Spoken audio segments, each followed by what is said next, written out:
How to convert photos to PDF in Windows. So first, if you open up your folder and you have a bunch of photos like this and you want to convert them to PDF, first you're going to select all of these photos, right click on them and then click on print. And this window should show up. Now you want to set this under printer, you want to set the Dropbox to Microsoft Print to PDF. And then under paper size, you want to set this to A4. So click on more if you don't see it, and then click on A4. Now you want to uncheck fit picture to frame right here. And if you want to change the orientation of the image, such as landscape or portrait mode, you want to click on options right here.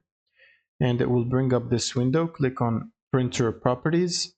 And then from here, you can change the orientation to portrait or to landscape and click on OK to confirm the change. And then click on OK if you're done. Click on print. And it should prompt you to save these or the output file to somewhere. So I'm going to save it to the desktop. Click on save and wait for it. Now, once this is done, you should have a PDF file with all of your photos in it, which is this one right here. I'm going to open it in the browser. And as you can see, it's a PDF file that contains all of the images that I have selected earlier. And that's pretty much it. Thank you guys for watching and subscribe.